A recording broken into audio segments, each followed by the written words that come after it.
그냥 그것만 참고해주세요.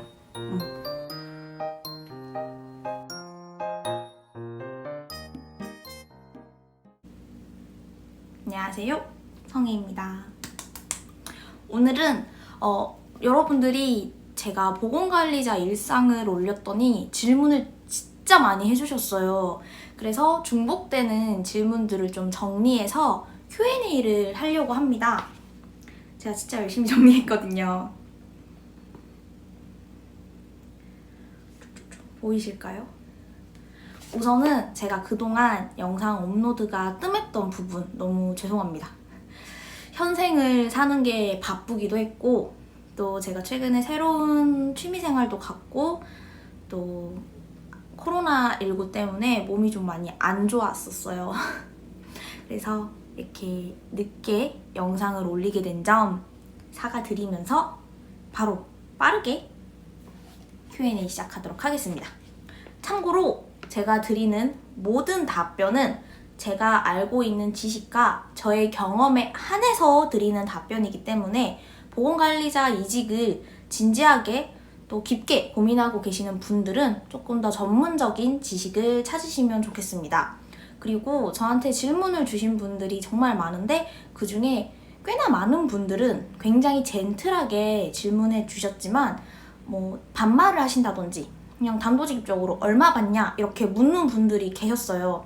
물론 답변을 드리긴 했으나 저도 사람인지라 조금만 둥글게 질문해 주시면 좋을 것 같고요. 그러면 유익하게 정보가 되길 바라며 Q&A 시작하도록 하겠습니다. 첫 번째 질문, 보건관리자가 어떤 직업인가요? 보건관리자는 사업장이나 기업 내에서 보건 관련 업무를 담당하는 전문가입니다. 두 번째, 보건관리자가 되는 조건, 선임 기준은 무엇인가요? 라는 질문이 있었어요. 가장 먼저 대표적인 거는 의사나 간호사 면허증을 소지한 분들, 저는 여기에 해당합니다. 간호사 면허증을 갖고 있는 사람이고요.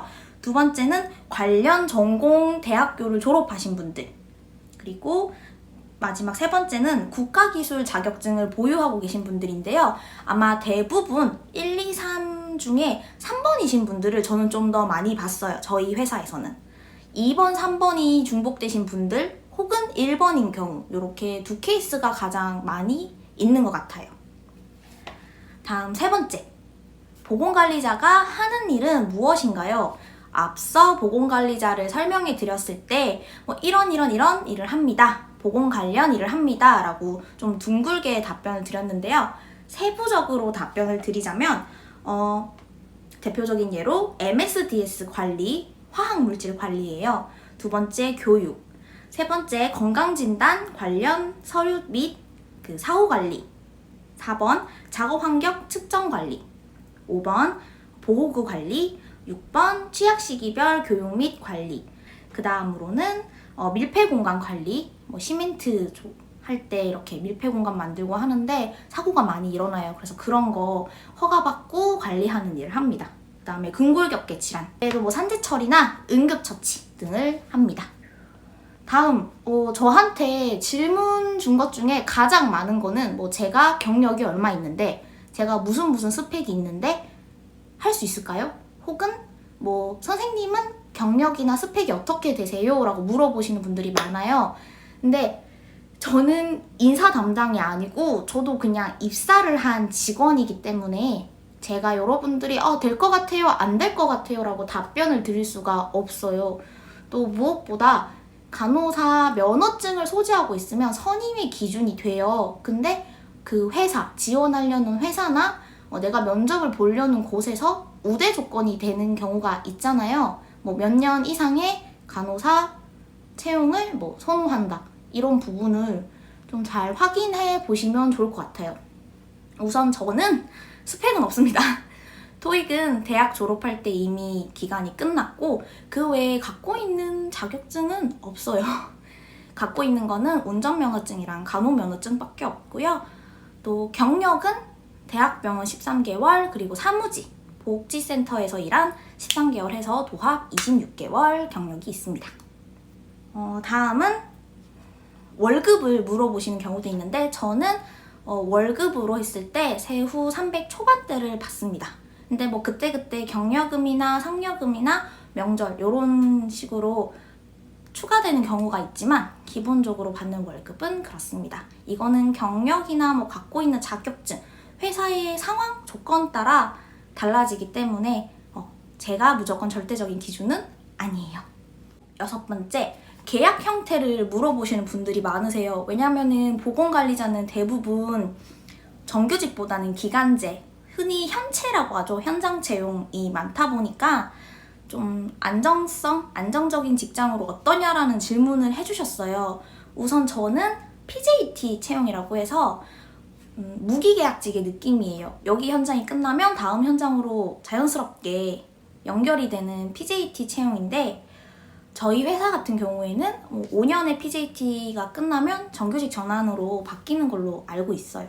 근데 이것도 회사마다 다르고 뭐 계약직, 현장 채용으로 됐다고 해도 이 회사에서 여기 공정이 끝나서 이쪽 현장에 갈 수 있어요? 라고 먼저 재계약을 요구하시는 경우도 많고 공정 상황이 여의치 않아서 만료되는 경우도 있고 정규직으로 바뀔 수도 있고 혹은 정규직 채용이 있을 수도 있어요. 이거는 그 회사의 공정 상황에 따라 좀 변동이 클 것 같습니다.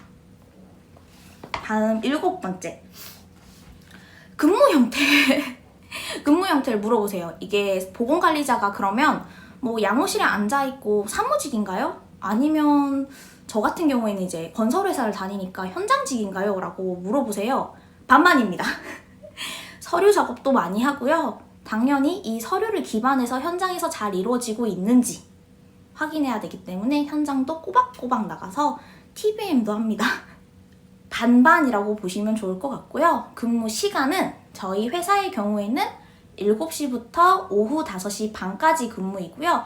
대부분 7시부터 6시 혹은 6시 반부터 5시 반 이런 식으로 좀 아침 일찍 해서 해질녘쯤에 퇴근하는 회사가 많아요. 물론 이것도 회사의 형태나 뭐 근무 형태에 따라 달라질 수 있고 야근을 할 수도 있어요.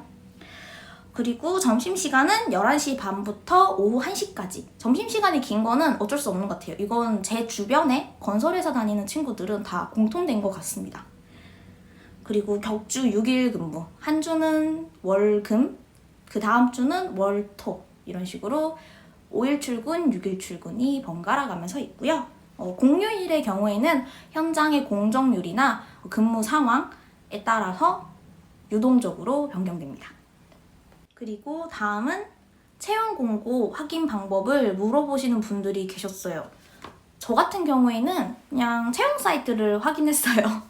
사람인 잡코리아 같은 채용 사이트를 확인하고 요즘에 이쪽 회사가 좀 많이 올리네 라고 정보를 대충 파악하면 내가 원하는 회사의 공식 홈페이지에 들어가서 채용 공고를 확인합니다.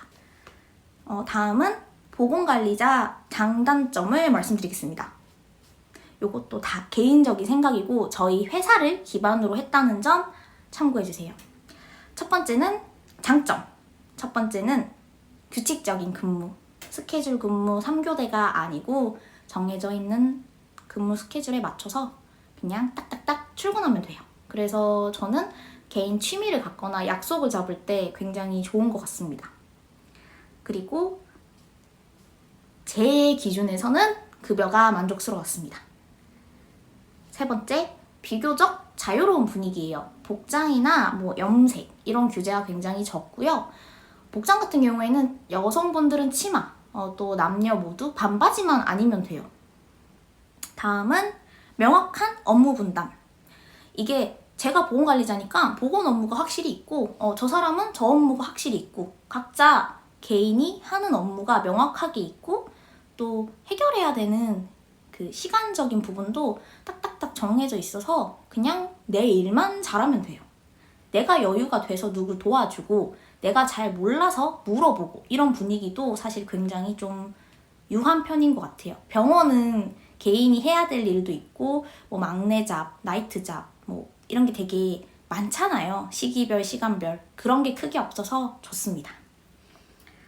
다음은 1시간 30분 점심시간. 이게 누군가에게는 단점일 수도 있지만 저 같은 경우에는 되게 활용을 잘하고 있어서 좋아해요. 다음은 확실한 프로세스. 저희 회사 같은 경우에는 보건관리자 업무를 굉장히 잘 매뉴얼화 해주셨어요. 그래서 이거 어떻게 하는 거지? 라고 모르겠으면 본사 보건관리자 담당자분한테 이렇게 회사 메신저로 물어봐요. 이거 어떻게 해요? 라고 물어보면 딱딱딱딱딱 알려주세요. 그리고 그거를 이제 저도 기억해 놓으면 2번, 3번 같은 거를 물어볼 필요도 없고 전반적인 틀이 굉장히 잘 잡혀 있어서 보건 업무가 처음임에도 불구하고 빠르게 익힐 수 있어요. 마지막으로 개인사에 대한 터치가 적어요. 이거는 병원마다 병동마다 다르겠지만 제가 있었던 병원은 좀 개인적인 얘기를 좀 많이 물어보기도 했고 서로의 개인적인 얘기를 다 이렇게 좀 자연스럽게 말하는 편이었거든요. 저는 그게 싫었어요. 누가 어떤 사람이고 어떤 상황이고 이런 거 별로 안 궁금하고 내 것도 별로 말 안 하고 싶어 하는 성격이거든요. 친하면 모를까. 근데 여기는 이제 대부분 좀 어른들이고 또 남자분들이 많다 보니까 서로서로 안 물어보고 그냥 회식 때 한번 물어보는 정도여서 좀 좋아요. 저는 그게 좋습니다. 다음 단점은 출근 시간이 굉장히 빨라요. 2번째는 근무 시간이 길다. 내가 점심시간이 1시간 반인 거와 상관없이 아침 7시에 출근해서 평균적으로 6시까지 근무를 하시잖아요. 그러면 하루에 반나절을 회사에서 보내니까 굉장히 근무 시간이 길게 느껴져요. 다음은 외로울 수 있다. 이게 저는 크게 상관이 없거든요. 저는 개인주의적이라고 해야 되나? 그러니까 혼자 뭘 하는 거를 좋아해요. 그래서 점심시간에 혼밥하고 혼자 산책하고 딱히 그런 게 없고 다 괜찮습니다. 그런데 약간 동기애 이런 게 좀 강하신 분들은 혼자 보건관리자 그 현장에 혼자 보건관리자이고 여성 직원분들의 비율이 좀 현저히 적다 보니까 외로우실 수도 있어요. 또 남자 직원이 많은 게 누군가에게는 불편점이 되실 수도 있을 것 같아요. 저는 아무 생각이 없어요. 다음은 흡연자가 많다? 이거를 그냥 저의 생각으론 흡연자가 많으시다 보니까 자연스럽게 담배 냄새가 많이 날 수밖에 없어요. 현장에서도 그렇고 또 사무실에서도 그렇고 이렇게 흡연자분들이 많다 보니까 담배 냄새가 항상 풍겨요. 어디선가든. 아무리 흡연실에서 담배를 피셔도 저도 그 건물 안에서 같이 근무를 하다 보면 화장실을 갈 때나 좀 담배 냄새를 맡을 일이 많아지기는 한 것 같아요. 저는 담배를 피는 거에 대해서는 나쁘게 생각하지 않습니다. 흡연 장소에서 피셔서. 마지막으로는 좀 새로 배워야 될 게 많다. 배운 게 도둑질이라고 할 줄 아는 건 간호사 일밖에 없고 이전에 했었던 좀 사무직 업무도 대부분 정신질환자분들에 대한 케어랑 관련된 거여서 간호 관련된 일이 많았는데 이쪽으로 오면서 건설회사 업무가 좀 배워야 되잖아요. 어려운 단어들 그런 게 좀 많아요. 물론 누가 막 나한테 와서 너 TBM 무슨 말의 요약자야 MSDS 무슨 말 약자야 이렇게 갈구지 않아요. 그 누구도. 왜냐면 그 누구도 그거를 달달달 외우지 않아요. 그냥 TBM은 이제 근무 전에 다 같이 모여서 안전 회의를 하고 미팅하는 거다. 이런 식으로 개념을 알고 있으면 되지 막 풀텀 외우라고 하는 사람 아무도 없어요. 근데 이제 내 스스로가 이렇게 현장 일하는 분들, 안전관리자 나 이렇게 얘기를 할 때 저 단어가 뭘 의미하는지 비계 설치? 비계 설치하면은 좀 높은 고소 작업을 하시겠구나. 그러면 낙상주의에 대해서 알아야 되겠구나. 이런 식으로 좀 새롭게 배우고 암기해야 될 내용이 많을 수 있다.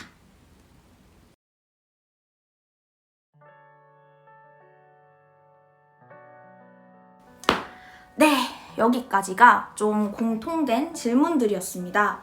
저한테 사실 연락 주시고 물어봐 주신 분들, 그리고 또 기프티콘이라든지 좀 감사의 편지를 적어 주신다든지 사실 너무너무 감사했어요. 나는 아무것도 아닌데 그냥 내가 알고 있는 지식을 최대한 전달드린 것 뿐인데 굉장히 고마워 하시더라고요. 저는 사실 이게 다 정보가 너무 적으니까 그런 게 아닐까나 생각을 했어요. 간호사에서 보건관리자가 되신 분들이 좀 정보 공유를 많이 하는 경우가 적다 보니까 아마 작은 정보 하나하나가 굉장히 필요하고 이런 거에 대해 조언을 해줄 수 있는 사람이 필요하셨구나 라고 많이 느꼈어요. 그래서 저의 도움이 큰 도움인 것처럼 기뻐해 주셔서 너무너무너무 감사했습니다. 이게 저도 간호사 출신이어서 사실 뭐 기사 자격증이나 뭐 이런 국가 자격증을 갖고 이직하시는 분들한테는 조언을 드리기가 조금 어려웠지만 도움이 되셨으면 좋겠어요. 그리고 지금 보건관리자를 하시는 분들, 혹은 보건관리자에 관심이 있으신 분들, 혹은 병원 생활이 힘들어 막연하게 이직을 꿈꾸시는 분들에게 공통적으로 드리고 싶은 말씀은 다들 지금 충분히 멋있다는 거 알아주셨으면 좋겠어요. 특히 병원 생활이 힘드셔서 보건관리자 이직을 고민하시는 분들이 저한테 연락 와서 되게 슬프게 말씀을 해주시더라고요. 근데 저도 그런 시간을 겪어봤거든요. 병원 출근하기 전에 너무너무 싫고 막 프리셉터한테 또 오늘은 무슨 욕 먹을지 무섭고 내가 실수해서 또 혼날까 봐 겁나고 병원 생활이라는 것 자체가 엄청 우울하고 힘들었어요, 저도.